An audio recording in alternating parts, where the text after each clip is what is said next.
বিসিবিতে তামিমকে ডেকে আনলো ক্রীড়ামন্ত্রী আসিফ মাহমুদ। পাপনের পর পদত্যাগ করল জালাল ইউনুস। সভাপতি হচ্ছে কে? তামিমকে ডেকে বৈঠকে মন্ত্রী আসিফ মাহমুদ। বাংলাদেশ ক্রিকেট বোর্ডে চলছে পালাবদলের হাওয়া।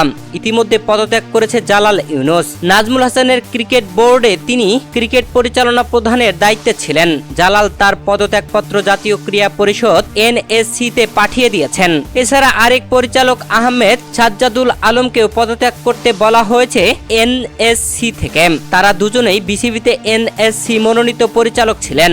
এনএসসি মনোনীত এই দুই পরিচালকের পদত্যাগের মাধ্যমে বিসিবির পরিচালনা পরিষদের ভাঙন শুরু হলো। শেখ হাসিনার নেতৃত্বাধীন আওয়ামী লীগ সরকারের পতনের পর থেকে নিষ্ক্রিয় বিসিবির সভাপতি নাজমুল হাসান পাপন গঠনতন্ত্র ও আইসিসির নীতিমালা মেনে তার স্থলাভিষিক্ত হতে পারেন সাবেক প্রধান নির্বাচক ও জাতীয় দলের সাবেক অধিনায়ক ফারুক আহমেদ। এদিকে এই মুহূর্তে যুব ও ক্রীড়া মন্ত্রণালয়ের উপদেষ্টা আসিফ মাহমুদ ভূঁইয়া সচিব বিসিবি কার্যালয়ে অবস্থান করছেন। এ সময় বিসিবির অবকাঠামোগত সুযোগ সুবিধাদি দেখবেন উপদেষ্টা, কথা বলবেন বিসিবির কর্মকর্তাদের সাথে। বিসিবিতে পৌঁছালে তাকে স্বাগত জানান বোর্ডের প্রধান নির্বাহী নিজামুদ্দিন চৌধুরী সুজন। দীর্ঘদিন ধরে আন্তর্জাতিক ক্রিকেট থেকে দূরে থাকা তারকা ক্রিকেটার ও সাবেক অধিনায়ক তামিম ইকবালও এই মুহূর্তে বিসিবিতে অবস্থান করছেন। ক্রীড়া উপদেষ্টা আসিফ মাহমুদের সাথে বিসিবি প্রাঙ্গণে আছেন তিনিও। জানা যাচ্ছে তামিম ফিরছেন জাতীয় দলে। যদিও ক্রিকেটার হিসেবে যদি না ফেরেন তাহলে তাকে বিসিবির কোনো কর্মকর্তা অথবা সভাপতি হিসেবে ফিরতে পারেন।